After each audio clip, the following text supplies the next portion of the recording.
صلی علی رسولہ الکریم اما بعد فاعوذ باللہ من الشیطان الرجیم بسم اللہ الرحمن الرحیم واذکروا اللہ ذکرا کثیرا لعلکم تفلحون صدق اللہ العظیم الصلاۃ والسلام علیکہ یا سیدی یا رسول اللہ الصلاۃ والسلام علیکہ یا سیدی الصلاۃ والسلام علیکہ یا سیدی یا رحمۃ للعالمین وعلی آلک و اصحابک یا سیدی یا شفیع۔ اللہ تعالیٰ دی ذات نے کامیابی دا فلاح دا رستہ دنیا دے آخرت دی کامیابی دا تے فلاح دا رستہ انسان دسے وہ ہے گا کہ کثرت دے نال ذکر کرو، تسی میرا کثرت دے نال ذکر کرو تاکہ تسی کامیاب ہو جاؤ، دنیا جی بھی کامیاب ہو جاؤ آخرت جی بھی کامیاب ہو جاؤ۔ اتوں کی پتہ لگتا ہے جدو اللہ تعالیٰ کی ذات سانو ذکر کثیر دا حکم دیندی ہے تو وہ تو یہ پتہ لگتا ہے کہ کوئی لمحہ ایسا نہ ہوئے تسی رب دی یاد تو غافل ہو۔ کثیر اسی نو کیا جائے گا۔ دیکھو نا 1000 سالہ زندگی بھی اگر نوح علیہ السلام دی ہوندی ہے تو اللہ تعالیٰ دی ذات فرماندی ہے متاع دنیا اللہ قلیل، کہ دنیا کی جڑی زندگی ہے دنیا کا مال متاع سب تھوڑا ہے گا، مگر جدو وہ دی یاد ہوندی ہے گی تو وہ انہوں کہہ رہے ہے کہ ذکر کثیر، زندگی قلیل ہے ذکر کثیر ہے۔ اب کثیر زندگی کو کثیر ذکر کو قلیل زندگی میں کیسے کیا جائے؟ کیونکہ اللہ تعالیٰ کی ذات نے ہمیں یہ بھی تو فرمایا نا فَإِذَا قَضَيْتُمُ الصَّلَاةَ وَاذْكُرُوا اللَّهَ، اور جب تم نماز ادا کر لو اپنے رب کا ذکر کرو، قیاماً کھڑے ہو کر، وقعوداً اور بیٹھ کر، وعلیٰ جنوبہم اور اپنی کربٹوں میں۔ یعنی کہ اللہ تعالیٰ کی ذات نے ہمیں تینوں حالتوں میں جو ہمیں نصیب ہوتی ہیں، یا ہم سو رہے ہوتے ہیں یا ہم کھڑے ہوتے ہیں یا ہم اپنے بیٹھ رہے ہوتے ہیں یا بیٹھے ہوئے ہوتے ہیں، تو تینوں حالتوں میں اللہ کا حکم ہے کہ ذکر کیا جائے، اس کو یاد کیا جائے۔ یہ آج کا ٹاپک صرف ذکر کثیر پہ ہے، تو آگے کو پھر فذکرونی اذکرکم کے اوپر بھی ذکر علیحدہ ذکر کے اوپر ہے اسٹیپ، پھر اعلیٰ ذکر بذکر اللہ تطمئن القلوب، یہ ایک علیحدہ اسٹیپ ہے، یعنی کہ 3 اسٹیپ علیحدہ علیحدہ ہے۔ تو ذکر کثیر کا حکم ہے۔ اب جو بندے اللہ کی ذات فرماتی ہے نہیں غافل کرتی تجارت میرے بندوں کو میری یاد سے، اور وہ چلتے پھرتے اٹھتے بیٹھتے کرپٹے بدلتے مجھے یاد رکھتے ہیں۔ اس کا کیا پتہ لگا کہ کوئی بھی لمحہ ایسا نہیں ہوتا اللہ والے پہ، اللہ کے بندے پہ کوئی لمحہ ایسا نہیں ہوتا وہ جب وہ اپنے رب کی یاد سے غافل ہو۔ کوئی ہر سانس اس کی یاد میں لگانا ہی ذکر کثیر کہلاتا ہے۔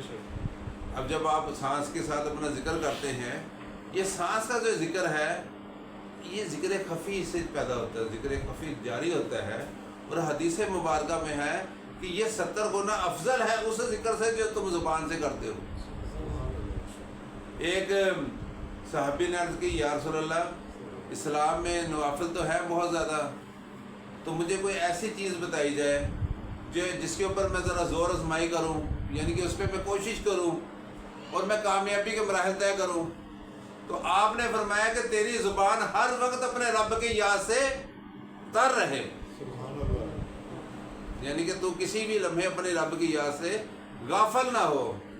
اور ایک مرتبہ سرکار حضور نے فرمایا کہ کیا میں تمہیں ایسی بات نہ بتاؤں جو صدقہ و خیرات سے بہتر ہو، جو نوافل سے بہتر ہو، جو جہاد سے بہتر ہو، یہاں تک کہ تم دشمنوں کی گردنیں کاٹو اور تمہاری تلواریں ٹوٹ جائیں، اس سے بھی بہتر ہو۔ صحابہ نے عرض کی یا رسول اللہ بالکل ایسی بات تو بتائیں، کیوں نہیں بتائیں؟ آپ نے فرمایا تمہاری زبان ہر وقت اپنے رب کی یاد سے تر رہے۔ اب ایک زبان یہ ہے جو جس سے ہم کلمہ شریف پڑھتے ہیں، زبان یہ ہے، یہ زبان ہر وقت نہیں رہ سکتی، حضرت عائشہ صدیقہ رضی اللہ عنہ نے فرماتی ہیں کہ حضور نبی کریم صلی اللہ علیہ وسلم کی ذات گرامی ہر وقت اپنے رب کا ذکر کیا کرتے تھے.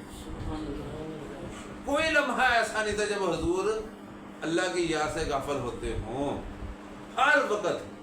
اب کیا پتہ لگا، ایک زبان یہ ہے، ایک زبان یہاں پہ ہے.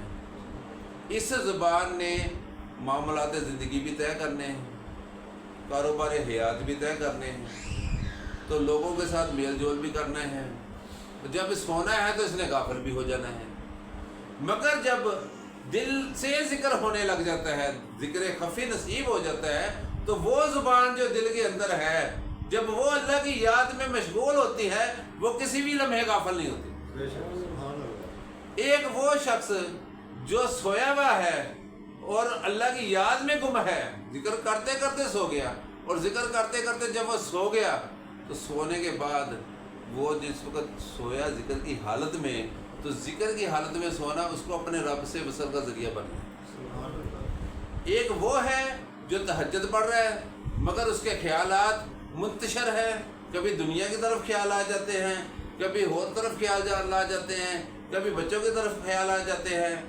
وہ بندہ سویا ہوا واصل ہے، جبکہ یہ نوافل پڑھتے ہوئے بھی غافل ہے. یہ نوافل پڑھتے ہوئے بھی غافل ہے. اس سے کیا پتہ لگا کہ ایسا ذکر جو ہمہ وقت رہے، جو کثیر بندے کو ذکر کثیر جس سے حاصل ہو، وہ ذکر خفی ہے. اور حدیث میں جب فرمایا کہ 70 گنا زیادہ افضل ہے، تو جب قیامت کے دن اعمال نامہ تلے گا تو اعمال نامہ تلنے کے بعد اللہ تعالیٰ کی ذات فرمائے گی اے فرشتہ ٹھہرو، میرے پاس بھی اس کے لیے کچھ ہے. تو فرشتے کہیں گے اللہ ہم نے تو سارے نام اعمال میں ہر چیز لکھ لی، جو کچھ بھی اس نے زندگی میں کیا وہ سب کچھ لکھ لیا، تو اللہ تیرے پاس کیا ہے؟ تو اللہ کی ذات فرمائے گی اس نے ایک مرتبہ دل میں مجھے یاد کیا تھا، دل میں مجھے یاد کیا تھا. وہ تم فرشتے دل کی بات نہ لکھتے، وہ تو اللہ ہی جانتا ہے نا، تو میں نے اس کو سنبھال لیا.